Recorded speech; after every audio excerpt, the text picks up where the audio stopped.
ध्वनिर्वर्णा पदम् वाक्यमित्यास्पदचतुष्टयम् यस्याः सूक्ष्मादिभेदे वाग्देवीं तामुपास्महे।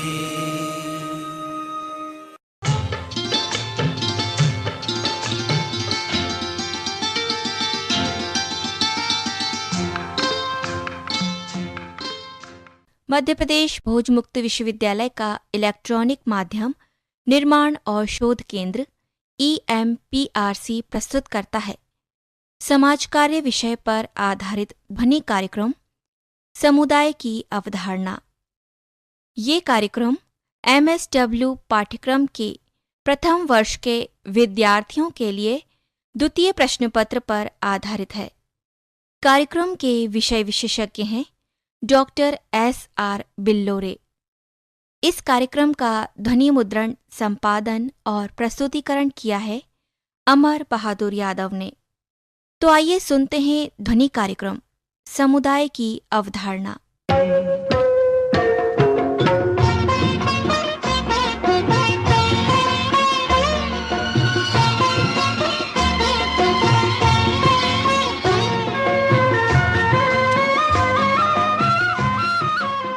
समाजशास्त्र के सुप्रसिद्ध विद्वान प्रोफेसर मैकाइवर के अनुसार समाज क्या है? मात्र सामाजिक संबंधों का एक ताना बाना या जाल।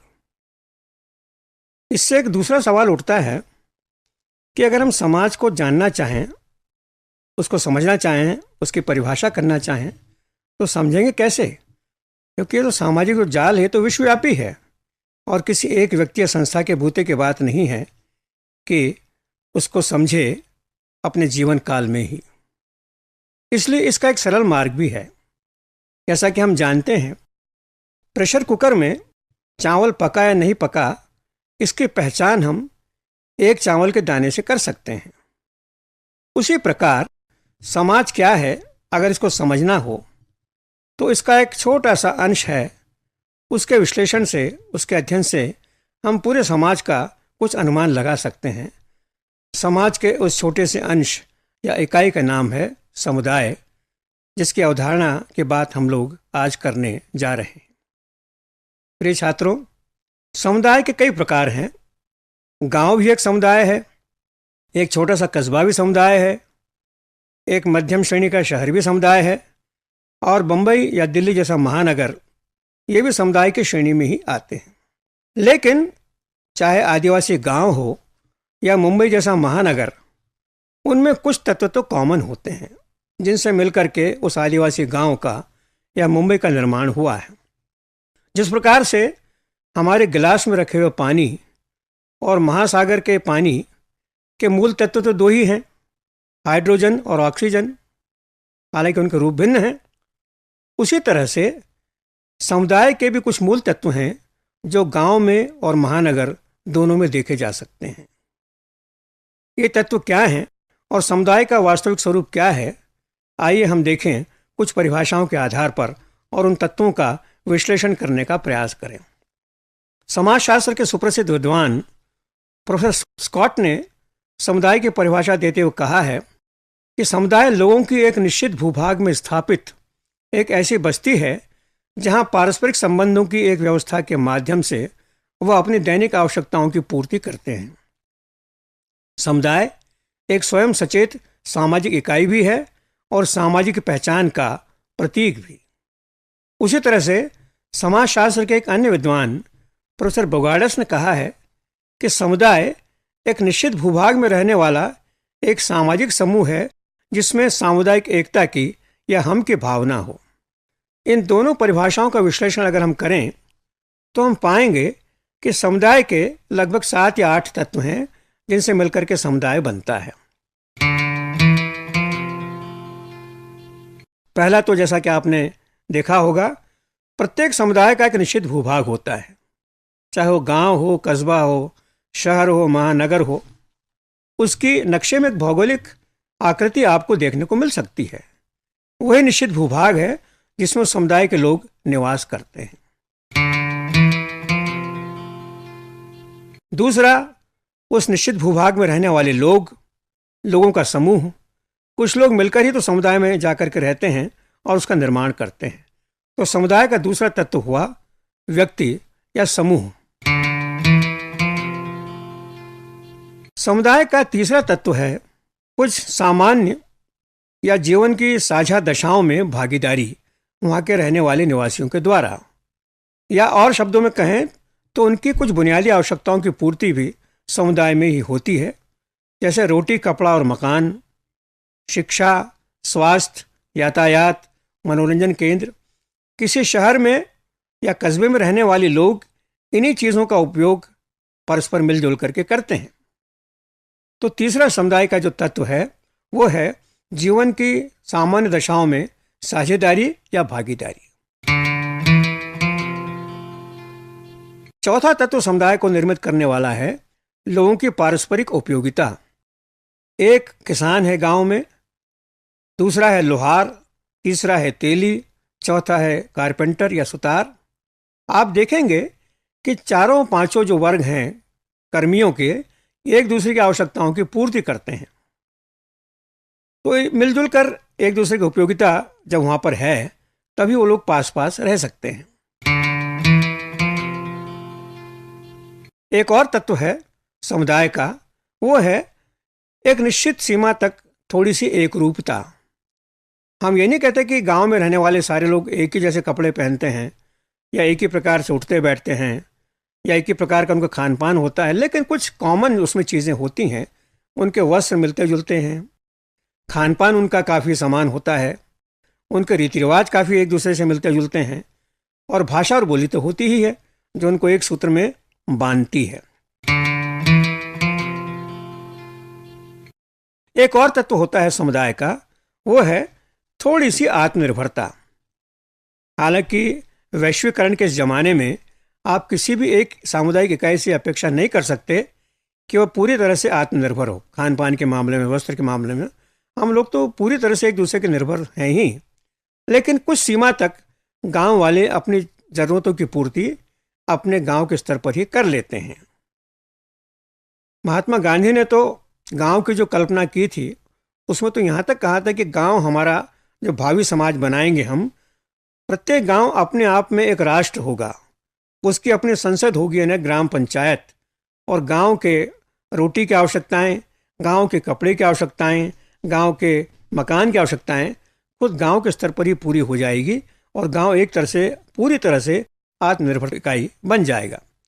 हालांकि आज के ज़माने में तो यह संभव नहीं है, लेकिन फिर भी थोड़ी बहुत आत्मनिर्भरता आपको ज़्यादातर समुदायों में देखने को मिल सकती है।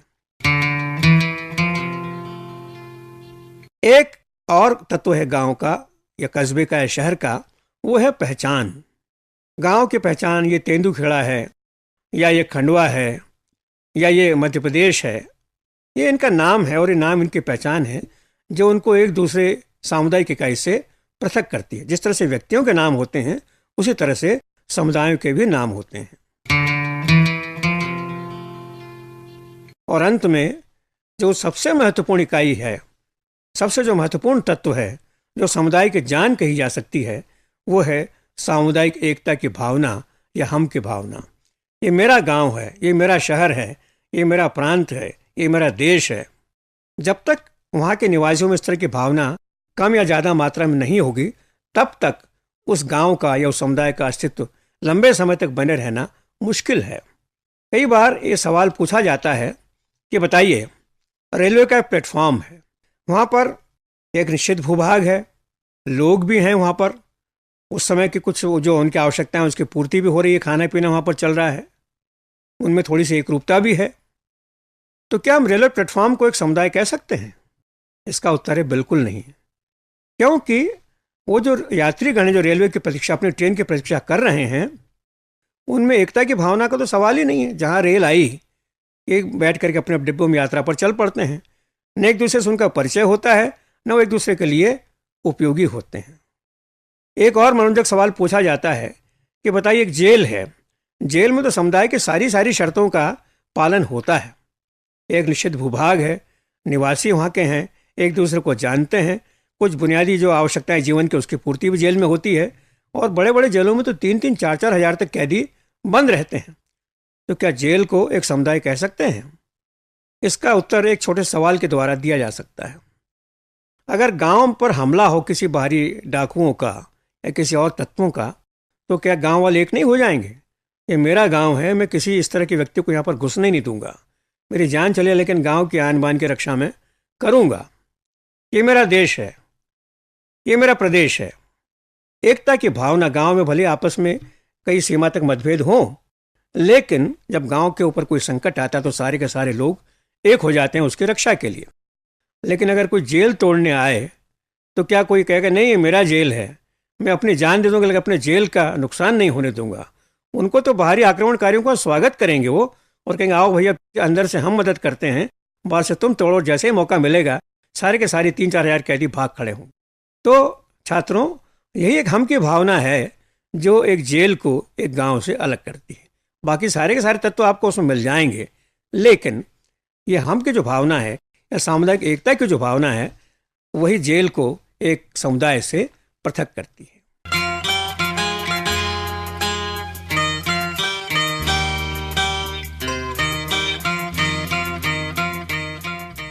अब आइए ये देखें कि समुदायों के प्रकार कितने हैं।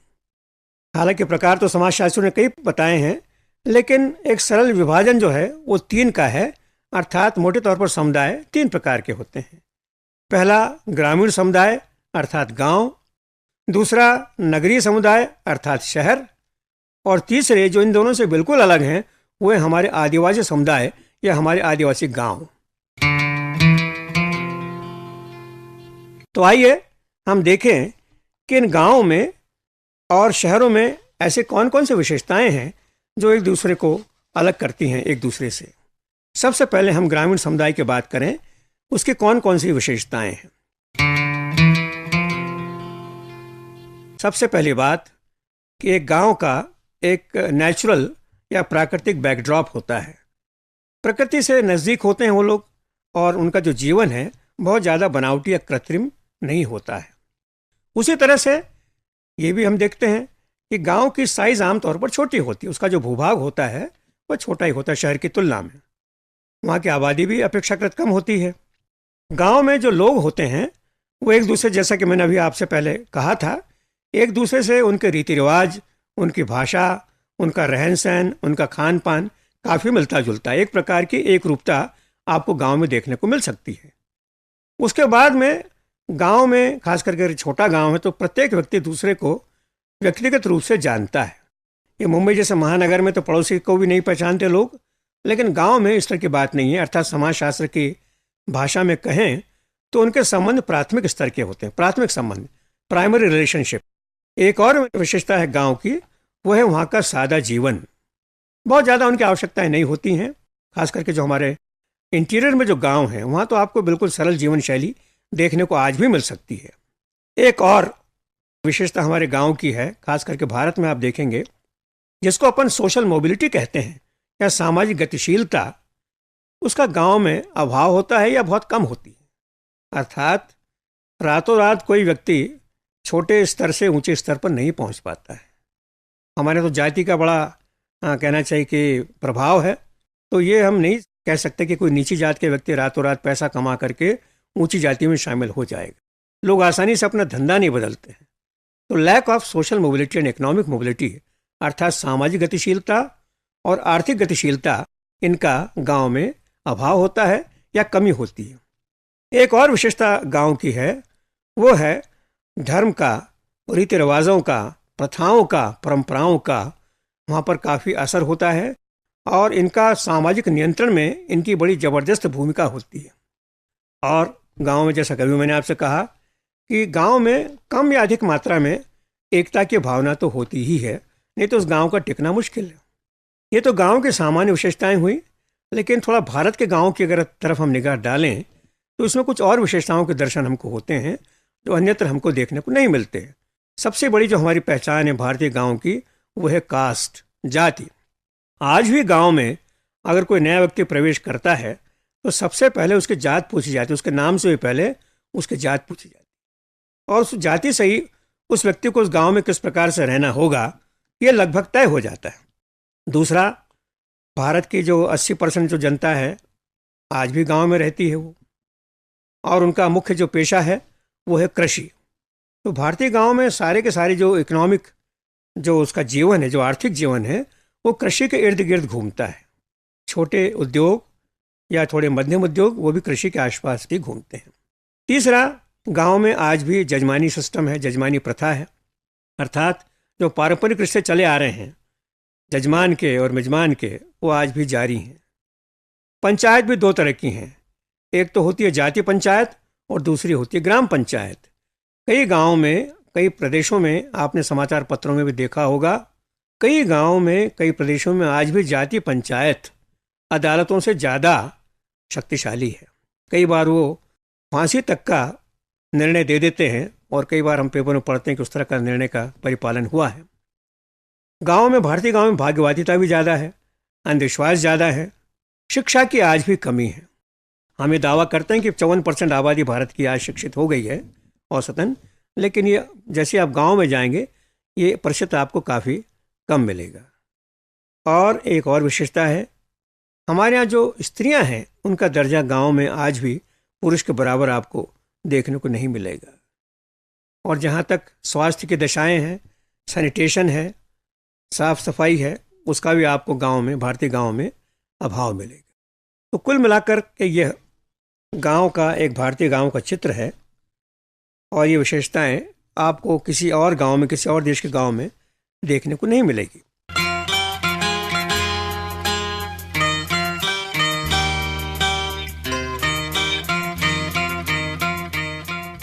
अब आइए प्रिय छात्रों, समुदाय के एक दूसरे प्रकार की ओर हम निगाह डालें, वो है हमारा नगरीय समुदाय। आपने टीवी पर, समाचार पत्रों में या बोलचाल में 2-3 शब्द बार बार सुने होंगे, आपके कान पर पड़े होंगे। एक शब्द है ग्लोबलाइजेशन या वैश्वीकरण, दूसरा शब्द है औद्योगिकरण, इंडस्ट्रियलाइजेशन, और तीसरा बड़ा प्रचलित शब्द है अर्बनाइजेशन या नगरीकरण। नगरीकरण की प्रक्रिया हमारे देश में बहुत तेजी से चल रही है और गांव धीरे धीरे युवाओं का आकर्षण उनके प्रति कम होता जा रहा है। रोजगार की तलाश में या एक भड़कीली जीवन शैली की तलाश में हमारा युवा लगातार गांव से शहर की ओर जा रहा है।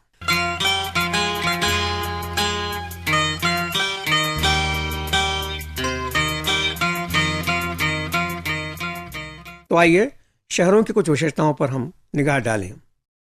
सबसे पहले आबादी। जैसा कि आप लोग जानते हैं, हमारे देश की आबादी आज लगभग 1 अरब 20 करोड़ के आसपास हो गई है और ये आबादी दिन पर दिन बढ़ती ही जाती है। और एक दिन ऐसा भी होगा, जैसे कि भविष्यवाणी की जा रही है, कि विश्व में चीन को हम पीछे छोड़ देंगे और आबादी के मामले में हम नंबर 1 पर आ जाएंगे। शहरीकरण के साथ शहरों में भयंकर भीड़ भाड़, ट्रैफिक जाम और इस तरह की समस्याएं होती जा रही हैं। तो भारतीय शहर, खास करके कलकत्ता जैसा शहर जिसको कहा गया है कि वह तो एक बीमार शहर है और इतनी बीमारी कि उसको ठीक करना असंभव है। तो आबादी की समस्या और आबादी का विस्फोट हमारे शहरों में आप बखूबी देख सकते हैं। दूसरी बात, हमारे शहरों में आबादी जो है उसके अलग अलग जो खंड हैं, जो अलग अलग भाग हैं, उनमें काफ़ी विषमता है, काफ़ी असमानता है। यह असमानता जाति की भी है, धर्म की है, भाषा की है, प्रांतीयता की है, और सबसे बड़ा आर्थिक और सामाजिक स्तर, इसकी विषमता है। मुंबई जैसे महानगर में एक तरफ तो 15 या 20 मंजिलों की बिल्डिंग खड़ी है, जहाँ के 1.5-2 करोड़ के फ्लैटों में लोग रह रहे हैं, और उसी के पास गंदी बस्ती है जहाँ पर सर छिपाने के लिए टाट या अखबारों का या इस तरह के कपड़ों का सहारा लिया जाता है। भयंकर विषमता। उसी तरह से हमारे शहरों में जो हमारे व्यवसाय हैं, जो पेशे हैं, धंधे हैं, उसमें भी आपको विषमता दिखेगी। कई तरह के व्यवसाय, कई तरह के धंधे जिनके बारे में गांव के लोग कल्पना भी नहीं कर सकते, शहर के लोग उनको अपनाते हैं और उनके द्वारा अपने रोजी रोटी वो अर्जित करते हैं, कमाते हैं। एक और विशेषता है शहरों में, और वो ये है कि एक व्यक्ति एक किसी विशेष लाइन में अपनी विशेषज्ञता प्राप्त कर लेता है और उसी में पूरा जीवन अपना बिता देता है। उदाहरण के लिए अगर कोई व्यक्ति बुनकर है, उसके पास में पावर लूम है, तो पूरी ज़िंदगी पावर लूम में ही बिता देगा। कोई व्यक्ति अगर कंप्यूटर का संचालक है तो सारी ज़िंदगी कंप्यूटर में ही अपनी बिता देगा। या किसी की किताबों की दुकान है, अर्थात पेशों का विशेषीकरण। एक और विशेषता हमारे शहरों की आप देखेंगे, वो है द्वितीयक सामाजिक संबंध। जैसे कि मैंने अभी पहले आपसे कहा था कि गांव में प्राथमिक सामाजिक संबंध होते हैं, हर व्यक्ति दूसरे को जानता है, लेकिन शहरों में इसकी कोई परवाह नहीं करता कि मेरे पड़ोस के फ्लैट में कौन रह रहा है। बरसों तक लोग पास पास रहते हुए भी एक दूसरे से नितांत अपरिचित रहते हैं। एक बड़ा शोचनीय सवाल है ये जो लोगों की पारस्परिक उदासीनता है और सामाजिकता है, ये गांव में आपको कम देखने को मिलेगी, शहरों में इसका असर बहुत ज़्यादा है। शहरों की ज़िंदगी बनावटी ज़िंदगी मानी जाती है। जंक फूड है, फास्ट फूड है, बहुत फास्ट लाइफ है, डिस्को है, नाइट क्लब्स हैं। इस तरह की जो चीज़ें हैं जो जीवन को एक संतोषजनक स्तर से कई बार दूर ले जाती हैं, लेकिन शहरों में उनका बोलबाला ज़्यादा है। ये चीज़ें आपको गांव में देखने को नहीं मिलेंगी। लेकिन शहर की एक खूबी भी है, वो है उसकी गतिशीलता। एक शहर में एक तो जात पात के बारे में लोग ज़्यादा विश्वास नहीं करते, परवाह नहीं करते। अगर कोई व्यक्ति तथाकथित नीची जाति का है और अगर उसके पास में काफ़ी धन आ गया किसी माध्यम से, और अगर वो रेस्टोरेंट खोल करके बैठ गया, तो रेस्टोरेंट में चाय पीने आने वाले उससे ये नहीं पूछेंगे कि तुम्हारी जाति क्या है। जबकि गांव में अगर कोई नीची जाति के व्यक्ति होटल खोल करके बैठे तो उसका होटल ही बैठ जाएगा, कोई उसके पास नहीं जाएगा। तो शहरों में इस बात की आज़ादी है। इसके अलावा शहरों में व्यक्तिवाद बहुत है। मैं और मेरा परिवार, बस मैं उसी में मग्न रहता हूँ। मुझे अड़ोसी पड़ोसी की चिंता नहीं है। 10 कदम दूरी पर कौन लोग आते हैं, कौन लोग जाते हैं, उससे मुझे कोई परवाह नहीं है। और अब तो ये व्यक्तिवाद इतना बढ़ गया है कि न्यूक्लियर जो फैमिलीज हमारी हैं, जो एकल परिवार हैं, वो भी टूटने के कगार पर हैं, क्योंकि पति और पत्नी दोनों अहमवादी हो गए हैं, दोनों व्यक्तिनिष्ठ हो गए हैं, अपने आसपास ही अपनी दुनिया में वो मगन रहते हैं, और उसका जो नुकसान है वो उनके बच्चों को भुगतना पड़ता है। शहरों की एक और सबसे बड़ी जो कहना चाहिए कि दोष है, सामाजिक समस्या है, वो है गंदी बस्तियाँ। आप लोग शायद जानते होंगे कि मुंबई में धारावी नाम की एक विशाल गंदी बस्ती है, स्लम है, जिसको कि पूरी दुनिया की दूसरे नंबर की सबसे बड़ी गंदी बस्ती कहा जाता है। स्लम्स, ये गंदी बस्तियां क्यों बनी, मलिन बस्तियां क्यों बनी? इसलिए कि रोजगार की तलाश में या थड़क भड़क के तलाश में गांव का आदमी शहर आ जाता है, लेकिन उसको सर छिपाने की जगह नहीं होती है, तो इन्हीं गंदी बस्तियों में उसको पनाह मिलती है। धीरे धीरे उनकी संख्या और झुग्गियों की संख्या बढ़ती जाती है और विशाल आकार ऐसा ले लेती हैं जिसका समाधान करना बहुत मुश्किल काम हो जाता है। शहरों में आपको सामाजिक समस्याएं और दूसरी देखने को मिल सकती है, खास करके अपराध और हिंसा। क्राइम रेट हमारे बड़े बड़े महानगरों में अत्यधिक है, जो कि दुनिया के बड़े शहरों के क्राइम रेट से टक्कर ले सकता है। और इस अपराध और हिंसा, आतंकवाद का जो नग्न नृत्य है वो शहरों में देखने को मिल सकता है। इसके साथ में शहरों में राजनीति का और ट्रेड यूनियनिज्म का भी काफ़ी दखल होता है। खास करके जो कहना चाहिए इंडस्ट्रियल सिटी होते हैं, जैसे मुंबई है, अहमदाबाद है, यहाँ पर ट्रेड यूनियंस का ज़बरदस्त प्रभाव है। और ये ट्रेड यूनियंस जब चाहें तब शहर के जनजीवन को ठप कर सकती हैं। उसी तरह से राजनीतिक दल हैं, कभी कोई दल हड़ताल आयोजित कर रहा है, कभी कोई दल बंद का आयोजन कर रहा है, और जो सामान्य नागरिक है वो बेबस है, लाचार है इन संगठनों की शक्तियों के सामने। शहरों में खास करके स्वास्थ्य सुविधाएं आपको अच्छी मिल जाती हैं, मनोरंजन केंद्र आपको अच्छे मिल जाते हैं गांव से बेहतर। और एक बात आप और देखिएगा इसमें कि जो गांव के जो बंधन हैं धर्म के, रीति रिवाज के, परंपरा के, वो शहर में आकर के ढीले पड़ जाते हैं। कोई परवाह नहीं करता है कि आप अमुक त्यौहार पर आप क्या करते हैं, अमुक त्यौहार पर आपने उपवास रखा है या खाना खाया है या कौन सा वस्त्र आप पहन रहे हैं। शहरों में प्रतियोगिता की जबरदस्त भावना होती है, व्यक्तिगत स्तर पर भी, सामूहिक स्तर पर भी और संस्था के स्तर पर भी। अगर ये प्रतियोगिता या होड़ अगर स्वस्थ है तब तो ये अच्छा कहा जा सकता है इसको, लेकिन कई बार ये प्रतियोगिता अस्वस्थता का रूप भी धारण कर लेती है, जो पूरे जनजीवन के लिए घातक होता है। शहरों में ट्रांसपोर्टेशन की, यातायात की भी अच्छी व्यवस्था होती है, और जो अन्य नागरिक सुविधाएं होती हैं जैसे पार्क हैं या सड़कें हैं, इनका भी प्रबंध वहाँ पर बेहतर होता है गांव की तुलना में।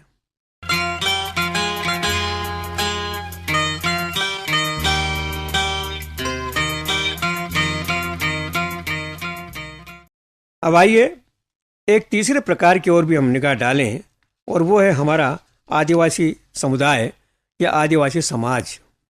एक महानगर से अगर आप किसी आदिवासी समुदाय में जाएं, गांव में जाएं, यानी मुंबई से चलकर अगर आप झाबुआ के किसी छोटे से गांव में आएँ, जहाँ की मुश्किल से 5-6 झोपड़ियाँ आपको मिलेंगी, तो आपको लगेगा कि आप किसी दूसरी दुनिया में आ गए हैं, किसी दूसरे देश में आ गए। इतना अंतर हमारे शहरों में और हमारे आदिवासी गाँव में आपको देखने को मिलेगा। They are the 3 different worlds, जैसा कि समाजशास्त्री कहते हैं। मेट्रोपॉलिटन दुनिया अपनी अलग है, छोटे शहरों की दुनिया अपनी अलग है, कस्बों की दुनिया अलग है, गांव की दुनिया अलग, और आदिवासी गांव की दुनिया तो बिल्कुल ही अलग है। सबसे पहले हम देखें आदिवासी गांव की विशेषताएं, कि इन गांवों में एकरूपता आपको बहुत मिलेगी। अर्थात अगर गांव में गोंड है तो गोंड ही गोंड होंगे, भील हैं, भारियां हैं, मुश्किल से 1 या 2 परिवार आपको किसी अन्य वर्ग के मिलेंगे। बाकी सारे के सारे गांव एक रूप हैं जहाँ तक आबादी का सवाल है। इनकी आबादी और साइज में भी बहुत फ़र्क होता है। झाबुआ में 5 झोपड़ियों का भी एक गांव होता है। इनके टपरे दूर दूर बने रहते हैं, लेकिन गांव वही कहलाता है। और दूसरी तरफ अगर आप बंगाल में जाएं या नागालैंड में जाएं, तो आपको बड़े बड़े गांव वहाँ देखने को मिलेंगे, संथालों के गांव या नगा या बोडो लोगों के गांव। और इन आदिवासी गांवों के जो जीवन शैली है, इनके जो वेशभूषा है, खेती करने के तरीके हैं, खाने पीने की शैलियाँ हैं, धर्म हैं, भाषा, संस्कृति, रीति रिवाज, परंपराएं, ये भी काफ़ी भिन्न है। यानी आप ये नहीं कह सकते कि भारत के एक टिपिकल जो आदिवासी गांव है वैसा हो, इतना फ़र्क है उनमें आपस में। लेकिन हाँ, एक गांव में इनको सारी चीज़ों की, जैसा कि मैंने आपको अभी नाम गिनाए थे, एक रूपता देखने को मिल सकती है। एक बात और है कि हम तथाकथित सभ्य लोगों ने इन आदिवासियों को निरंतर पीछे ही पीछे ढकेलना प्रारंभ किया है। हमारे शहरों का विस्तार हो रहा है, गाँव का विस्तार हो रहा है, और ये इन आदिवासियों की जीवन शैली को और निरंतर कठिन बनाता जा रहा है। ये शोषण कह सकते हैं आप इसको, कि बाहरी लोगों के द्वारा आदिवासी गांव का शोषण, वहाँ के नागरिकों का, वहाँ के निवासियों का शोषण। ये लोग आमतौर पर आइसोलेशन में रहते हैं, एकांत में रहना पसंद करते हैं, पहाड़ियों पर, घाटियों में, उनके नीचे या जंगलों में। आज की जो साइंस और टेक्नोलॉजी की जो रफ्तार है, उससे बिल्कुल अनभिज्ञ है। हमारे अपने मध्य प्रदेश में बस्तर का जो एरिया है, छत्तीसगढ़ में जो बस्तर का जो एरिया है, वहाँ पर अबूझमाड़ करके एक स्थान है नारायणपुर के आगे। पहले तो हिस्सा मध्य प्रदेश में था, अब छत्तीसगढ़ का हिस्सा हो गया है। ये कहा जाता है कि अबूझमाड़ की कुछ गुफाओं में तो आज भी ऐसे लोग रहते हैं, उनका भी अपना छोटा सा गांव है, जो कि चकमक पत्थर से आग जलाते हैं, और जो बहुत नाम मात्र के कपड़े, या जिनके पास कपड़े न हो, वो नीचे पेड़ के पत्तों से अपनी लाज को ढांकने की कोशिश करते हैं। तो साइंस और टेक्नोलॉजी का जो लाभ है वो इन तक नहीं पहुंच पाया है। हाँ, एक बात बहुत अच्छी है इनकी, एक तो जीवन इनका बहुत सरल है। जाति व्यवस्था जैसे ऊंच नीच की व्यवस्था यहाँ पर नहीं है, सब समान है। और ये जो समतावाद है आदिवासी गांव में, वो हमारे लिए एक शिक्षा देने की वस्तु हो सकता है। इनका जो अर्थशास्त्र है वो वन के ऊपर आधारित है। एग्रीकल्चर या खेती होती है, लेकिन उस तरह से प्रगतिशील रूप में नहीं जिस तरह के गांव में आज होने लगी है, ट्रैक्टर के माध्यम से। कई आदिवासी गांव में तो आज भी इसको जूम एग्रीकल्चर कहते हैं, अर्थात जंगल काट करके जला देना, उसमें हिस्से में बीज डाल देना, और जितनी फसल प्रकृति या धरती दे दे उनको, उससे संतोष कर लेना। बाकी वन उपज को भी इकट्ठा करके ये अपना किसी तरह से काम चलाते हैं। इन गाँव में आपको जो लोग हैं, स्वास्थ्य का स्तर भी आपको संतोषजनक नहीं मिलेगा, सैनिटेशन न के बराबर, शिक्षा न के बराबर, और जो हमारी तथाकथित सामाजिक और समाज कल्याण सेवाएं हैं, स्वास्थ्य सेवा, शिक्षा इत्यादि, वो ऐसा लगता है कि अधिकांश आदिवासी गांव इनकी पहुंच के बाहर हैं।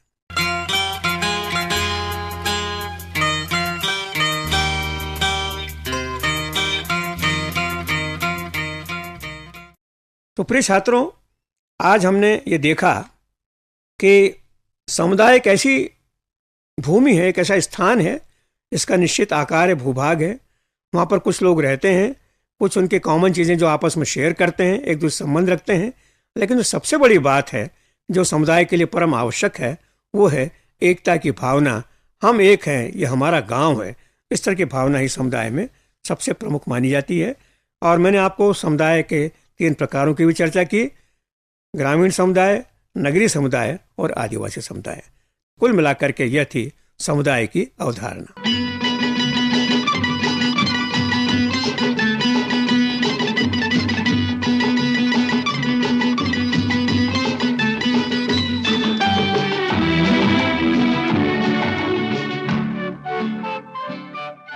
अभी आप सुन रहे थे समाज कार्य विषय पर आधारित ध्वनि कार्यक्रम समुदाय की अवधारणा। विषय विशेषज्ञ और वार्ताकार थे डॉक्टर SR बिल्लोरे। निवेदिका थी विनीता जैन। इस कार्यक्रम का ध्वनि मुद्रण, संपादन और प्रस्तुतिकरण किया अमर बहादुर यादव ने। ये कार्यक्रम मध्य प्रदेश भोज मुक्त विश्वविद्यालय के इलेक्ट्रॉनिक माध्यम निर्माण और शोध केंद्र EMPRC द्वारा निर्मित किया गया।